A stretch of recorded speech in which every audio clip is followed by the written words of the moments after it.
This isn't my channel anymore. This is, Tilly, would you like to introduce yourself to your fans? Hello everybody and welcome back to my channel. I was setting myself up in the corner to film, and then my gorgeous golden retriever Tilly decided that she would hop up and sit where I was going to sit. So she may join us for the whole video, or she may go off and do her own thing, probably chew her antler, probably steal a slipper, you know, regular things in the life. So I have done a video kind of similar to this before, but it was a little bit less interactive, and it was just kind of things that I'd thought of that, you know, I'd been told or I'd been heard, and it was kind of more about the industry. I really wanted to make a video which is basically all the things that I was told, and I put up a little question box on my Instagram asking you guys for the things that you were told when you were teenagers or younger and you were getting started in music, and whether those things turned out to be true or false. And I love talking about some of these topics because some of them are basically the entire reason that I wanted to start this channel in the first place, just to talk about things and just bust some misconceptions, I suppose. So I am absolutely going to make part 2 of this because I already, you know, I have more things than I'm putting just in this video, but I didn't want to make it too long. So if you have any statements or things that you were told about the industry that you, yeah, just basically things that you were told, and whether, you know, they were true or false for you, comment them down below. Or if you would rather keep it anonymous, then just message me on Instagram. My handle will be everywhere, and I'll link it down below so that you can, yeah. And obviously I will keep your name completely out of this.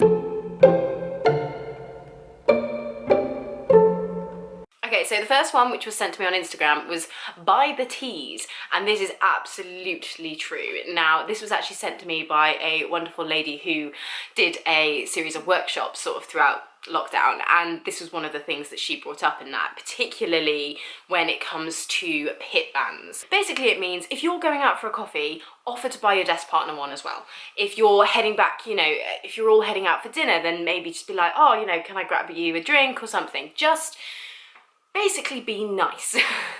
Be generous, and obviously don't, you know, if you actually can't afford to do it, then just say to people, I'm not, you know, drinking, or, you know, whatever. That's absolutely fine. You know, we have literally all been there, and it's absolutely fine. But this goes an enormously long way with just creating sounds like it's false, but just showing people that you are a nice person goes a heck of a long way in this industry.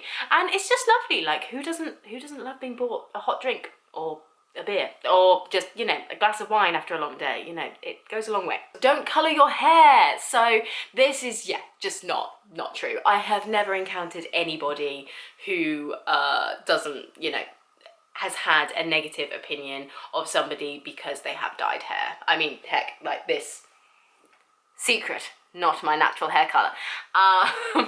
Maybe when it gets to, you know, really bright colours, there may be a couple of people who might object, but to be honest, that is, yeah, I've never come across it, and yeah, I've never heard of anyone not getting work or not being successful in a particular area because of the colour of their hair. Nick, this is... I know, I'm not talking to you. I'm sorry, darling. There are other people who require some attention. All about who you know. So this is kind of true and also kind of false. So yes, it is true in the fact that it absolutely helps, and networking is a massive part of, you know, our jobs as musicians. The majority of my work, particularly in the early stages, when I was still, you know, building up my CV and all of these things, was completely word of mouth. And particularly for chamber work, so, you know, weddings and, you know, all that kind of stuff, it's all word of mouth. So yes, who you know is very important, and if you know people who are, you know, have a little bit of clout in the particular area of the industry you're wanting to go into, then they can introduce you to the right people, or they might be able to, you know, give you some opportunities and that kind of thing. So yes, it can help, But if you are, you know, really stressing about this, then don't. Contacts are things that you can build up over time, and do build up over time, and don't stress yourself out, because what can happen is that if you're really like stressed about making contacts and, you know, making a really good name for yourself and all of these things, well, that's important, but you can come across as a bit eager and a bit keen, and you don't want to come across as overbearing or a bit much, because that can be quite a turn off to people. So I always say, you know, if you find yourself, you know, the conductor of the orchestra, for example, you know, if you find, or the leader or the principal of the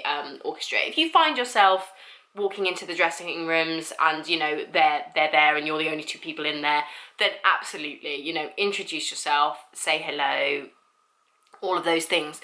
But I wouldn't seek those people out and sort of force yourself upon them. I wouldn't like that personally. If somebody did that to me, I'd just find it a little bit like, okay.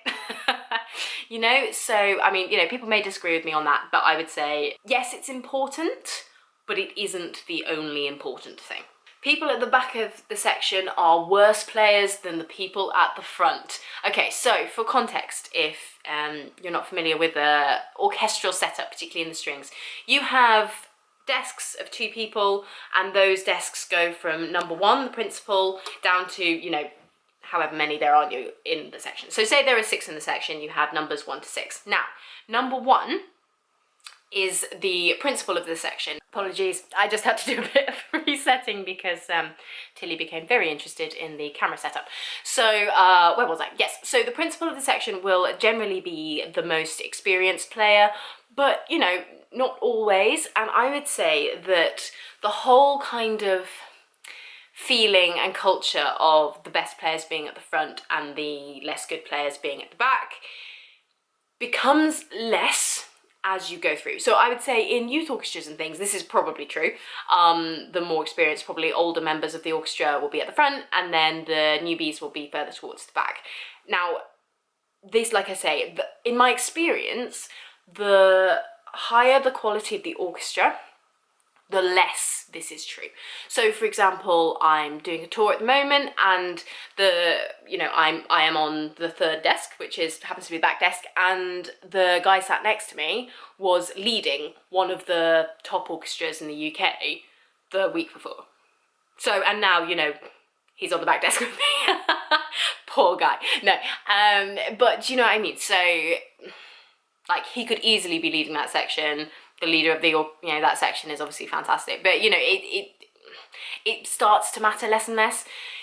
But this is where I have an ever so slight tiny rant, because if the camera starts shaking, Tilly is licking the tripod. So will you leave it alone, darling? Thank you. Sitting at the back of the section is a really, really hard place to play. You can't hear things as clearly, you're further away from the conductor, so you have to be slightly preempting what's going on there. Sometimes information isn't always passed back in the most helpful way, or passed back at all. And so this whole kind of stigma of being sat at the back of the section being a lesser place to be can be, I think, unfair. And, you know, can be a little bit frustrating. So, sorry, that was a very long-winded answer. I suppose if I had to pick one or the other, I would say false, because in my experience, you know, it's not true, but the assumption of others can be that that is the case, if that makes sense. But it's a frustrating one, because, like I say, sitting at the back of the section is really, really difficult. And if people aren't used to sitting in the back of the section and they're used to sitting at the front, they can find it quite a shock sometimes. I'm not going to get any filming done. You're very distracting. Your reputation is everything. 100% true. This is something that I think I'm quite glad that I became aware of quite early, and it basically comes down to be nice to everybody, okay? You do not know who will end up going into orchestral management, who will end up fixing for a big recording session, who, you know, you just don't know. So never treat anybody like they are beneath you, is basically the the fact of the matter, I think. I was once on the way back from a show. We were doing Phantom of the Opera, and we were in the car on the way home. Now, the girl who was driving the car was an excellent woodwind player, and she was just moaning about the musical director, and to be honest, it was quite an uncomfortable experience, because obviously we were all being paid by this person, we'd all been booked by this person, and she was just being quite unkind, really, about them, and the girl I was sat next to in the car was a good friend of this particular musical director, and she showed me on her phone that she was texting him, basically saying, don't hire this girl again. Because she was like, she's just slagging everybody off. And, you know, it's not cool. It's never cool. It never makes you look good. And if you think it makes you look superior, then you are wrong. Sorry. I've gone on to do, several other shows with this particular musical director, and he has never hired that particular player again. So just be very, very, very careful what you're moaning about. Because sometimes it's valid, like, fair enough. And to whom. I would say don't go shouting about it, because you never know who's listening.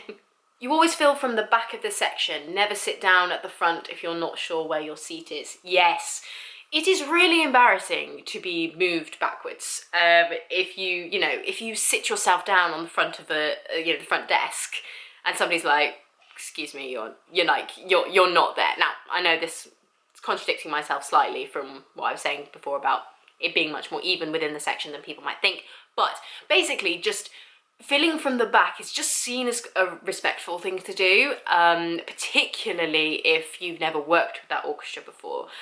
Always just sit in the back, because then, things get moved around and it's fine, but you never want to presume anything. There is generally a players list which will give you the order of the sections, either on the conductor's stand or on the front desk. There'll be a list of players, and you'll find your name there and where you're sat. So always look for that. But yes, always fill from the back if in doubt. Never bring hot drinks into rehearsals, can be perceived as unprofessional. I would say true for the first. So I think I mentioned this before, but I always play this one by ear. So I wouldn't turn up to a first rehearsal with an orchestra I've never worked with before, with coffee cup in hand, viola in the other, and walk onto stage. Now, primarily because some concert halls don't allow hot drinks on stage, so you don't want to have it taken off you, because that would be a bit sad. Yeah, just play it by ear. I would say, go on and just see what other people have got. I have a keep cup with a really secure lid. Most of the time they're allowed on stages, so it's fine. Play this one by ear. If other people have hot drinks on stage, then it's absolutely fine. But if you notice that other people don't, then yeah, I would better safe than sorry with that one. I was always told never to warm up with your concerto, no matter how tempting it is. So yes, absolutely. Nobody wants to be sat just before an orchestral rehearsal listening to you whack out your Tchaikovsky. Just stick to really simple warm-up exercises, stick to scales, any exercises that you're happening to work on at the time. Yeah, just stick to it, keep it really, really simple. Yeah, never warm up with your concerto. It's not a good look. And again, it just comes across a bit precocious isn't the right word, but you know what I mean. Always bring a pencil. We used to be sent home from youth orchestra if we didn't have one. Oh! Who ran your youth orchestra? I'd love to know. Yeah, I mean, you have to have a pencil. It's really unprofessional to turn up to a rehearsal without a good quality soft pencil and a really, really good rubber. Also very, very important.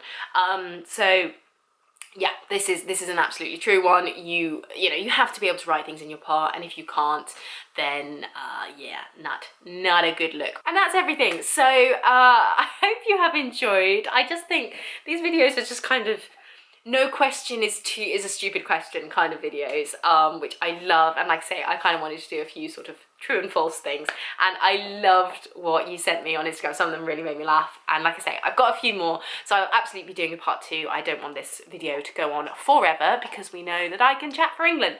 So I will leave it here. If you are not subscribed to my channel, I would love to have you. I put out videos just all about music industry and musical things, and to be honest, whatever I really fancy filming at the time. So I really, really hope you've enjoyed it. Give it a like if you have, and I will see you guys in the next one. Bye. But generally speaking, Tilly, that is not helpful. Tilly, leave it. Leave it. Come here. Come here.